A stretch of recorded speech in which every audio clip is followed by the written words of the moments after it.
Welcome to my album recap of Seven Spires, Emerald Seas. Seven Spires is a band that takes you on a journey, 3 albums journey of an individual known as Solveig. Seven Spires is a band that created 3 concept albums. This is chapter 1, Emerald Seas. Tells the story of an individual known as Solveig, and it is a girl, a woman that basically falls in love with a Nakan boy, and she becomes a sea captain or a sailor, I think it is, that she becomes. And at the end of the story, she falls into this purgatory state where she doesn't age, she doesn't get any older, and she's just trapped there. It's called the Cabaret of Dreams, and it's also a track off of Solveig. And just this album, dude, it's fantastic, man. Adrian's vocals are amazing. I've said it so many times. She literally can hold a candle to Floor Jansen of Nightwish. She's amazing. She really is. And it's a shame because this video is probably not going to get any likes. But you guys need to share this video to as many people as you can, because it needs to be known that this band is one of my favorite power metal bands out right now. I reacted to several power metal bands, and this band just captured my attention compared to all the others. I gotta tell you, man, this album is beautiful. It's a beautiful, beautiful album. Concept story featuring basically a girl that becomes a sea captain or a sailor, and she has a ship known as the Great Divide that basically falls into a whirlpool, and then it kills her. She drowns in the ocean, and there is a creature. Can't remember the name of the creature. 1 second. The Drowner of Worlds. The Drowner of Worlds basically changes her state to her never aging again.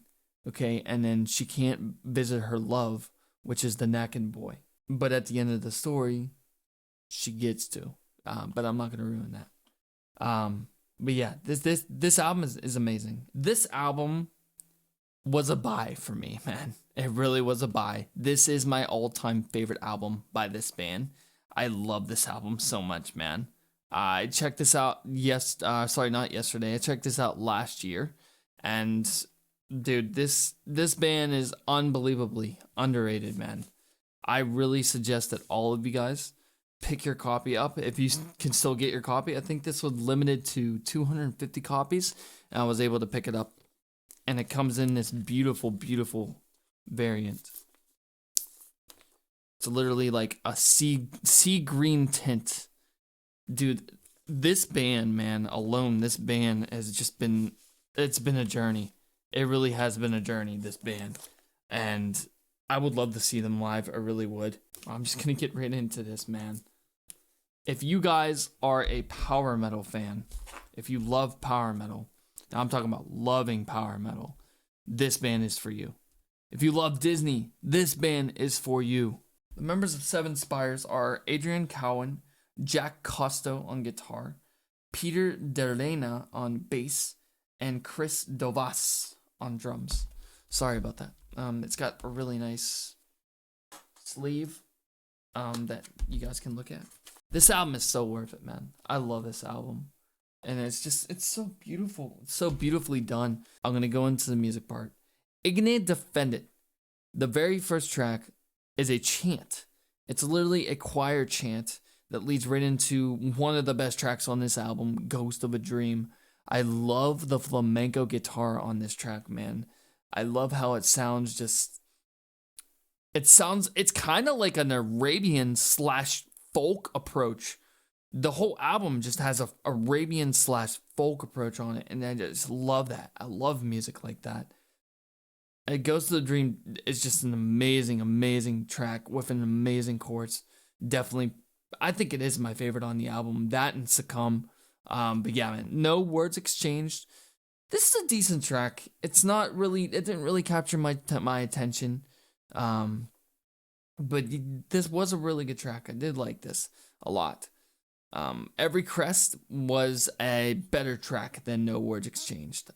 It's very fast paced. It's definitely a power metal ballad, I guess you could say. Every Crest is.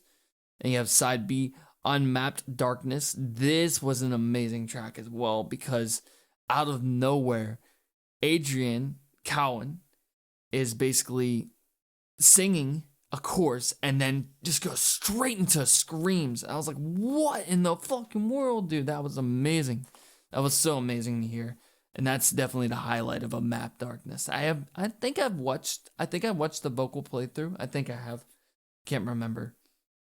I think it was like Jade it was Jazz version of it. Succumb, the best track on the album.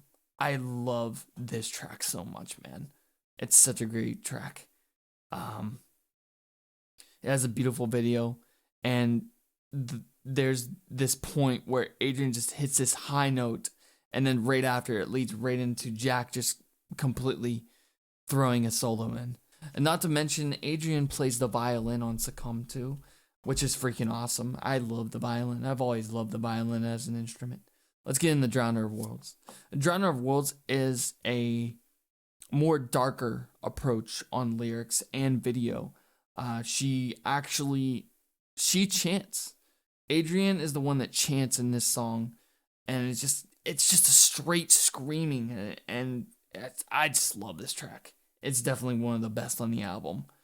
You guys are just gonna have to listen to it for yourself. Silvery Moon is the next track, and it's got a guitar solo, of course, and I believe this track is the one that Adrian, her vocals are just so beautiful in this track. Really just so beautiful. I love this track. It's definitely one of my favorites. Like, this whole album is really amazing, guys. You really need to pick it up. For one thing that stands out with Silvery Moon is the big chorus. There's a huge big chorus in it, and she just hits this high note. It's just, it's wild. I'm pretty sure it's one of her highest notes that she hits in this album. And she's a phenomenal singer. She really is. Let's move on to Bury You. Bury You is a track that basically is inspired by bands like Unsun, Sirenia, I forget all the melodic bands, Evanescence. It's a very gothic song. It's definitely a folk song, and it just has this chorus that just wows you. It really does. It really, really freaking wows you, and is definitely one of the best tracks on this album.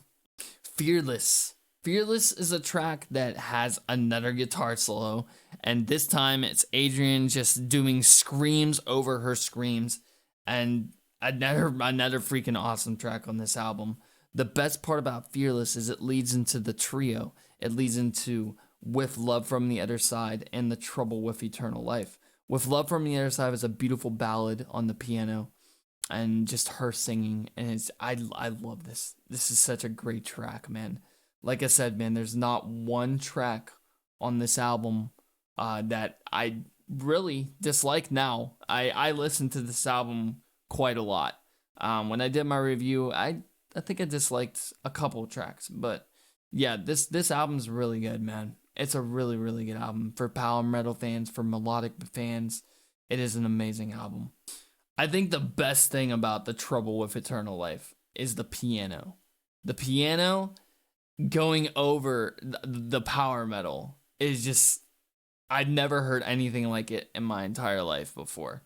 And this track just really just wowed me with the guitar solo. This guitar solo and Succumb are probably my favorite guitar solos on the album, because Succumb, it just comes out of nowhere, and this guitar solo in Trouble with Eternal Life is just, it's phenomenal. You guys just have to listen to this track. It leads into the finale, Emerald Seas. Now, the thing about Seven Spires is that they are storytellers. They basically tell you the story in the last song of all the songs. So they create a melody of all the songs you just listened to on the album into the last song. That's awesome. I never heard of a band that did that before. And this is so cool, dude. I love this album. I love this band, and I love this album, man. This band deserves all the love in the world from you guys. So let's get into my recap review. I forgot there's one last track. Okay, there's a Japanese bonus track called The Road. And I don't understand why people make them Japanese bonus tracks. I don't know. I never understood that. But yeah, dude, this track's really good too. And this is the real finale of the album. This track is like an anthem for sailors, pirates, captains, you name it. It's like an anthem, basically telling the whole story.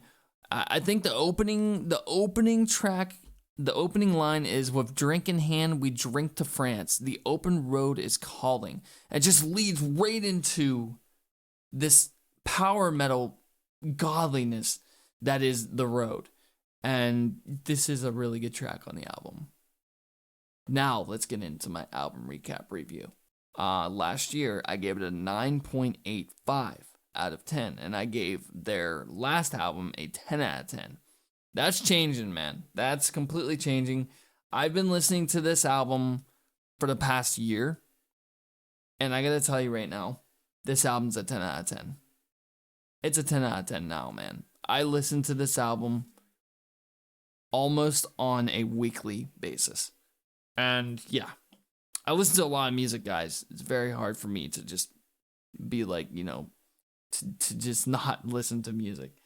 But yeah, this album is amazing. It is a fucking amazing album. I'm so glad that I got a physical copy of this album for it's a limited print. I was like, I gotta have this. I have to have this. So I did it, man. Now, the question you guys all waited for in this whole video. Should you buy 7 Spires Emerald Seas? For me, that's an absolute fucking absolutely. If you guys listen to power metal, if you listen to melodic metal, if you listen to progressive metal, man, you will love this album. And especially if you listen to female-fronted bands, that's like melodic metal. I actually was gonna suggest this for Tori Reacts. I don't think she's ever heard this band before. But I'm probably gonna throw it up for her. See if she does it. And now you guys need to do it too. Thank you guys for watching, and I'll see you on the next album recap. Peace!